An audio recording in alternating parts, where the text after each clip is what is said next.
Publius Attius Varus was the Roman governor of Africa during the civil war between Julius Caesar and Pompeius Magnus. He declared war against Caesar, and initially fought and defeated Gaius Scribonius Curio, who was sent against him in 49 BC. Political career. Varus held the office of praetor no later than 53 BC. No record of his earlier political career survives. He was pro-magistrate, unlikely pro-praetor, in Africa in 52 and possibly earlier. Role in civil war. On the outbreak of the civil war, Varus, an adherent of the Optimates, was stationed in Picenum at the head of a considerable force. Upon the approach of Caesar, he was forced to evacuate the area. He and his levies joined Pompey in Apulia. When Pompey left Italy for Greece, Varus crossed over into Africa, and took possession of his former province, which had been allotted to Q. Aelius Tubero for the purpose of obtaining grain. Excluded from his province by Varus, Tubero then went to join Pompey.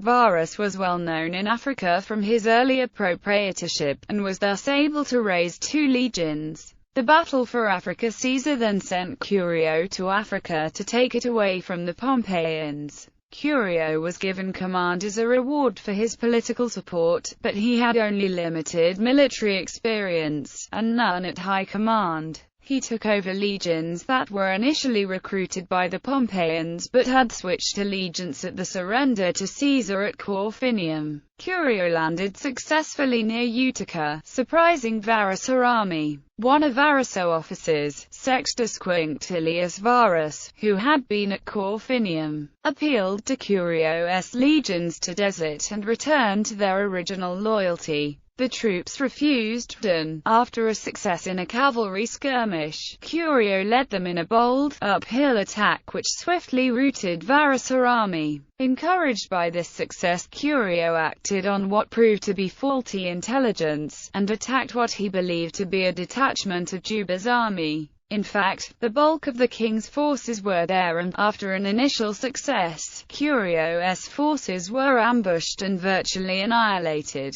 Curio was surrounded with the remnants of his troops on a hilltop and died in the fighting. Only a small fraction of his army, including the historian Asinius Pollio and the later consul Gaius Caninius Rebilis, escaped to Sicily. Aftermath. After the Battle of Pharsalus, the remaining Pompeians, including Cato, fled to Africa to continue the struggle. At Cato's insistence, Varus resigned the supreme command to the consular Metellus Scipio. The official rank of Varus from 48 BCE was legatus pro praetor, as attested by inscriptional evidence. In 46 BC, Varus was one of the commanders of the Pompeian fleet. After the defeat at the Battle of Thapsus, Varus fled to Hispania. There he was defeated off Cartea in a naval battle by Gaius Didius, who commanded Caesar's fleet, and forced to join the army on shore. He fell at the Battle of Munda. His head, together with that of Titus Labienus, was presented to Caesar.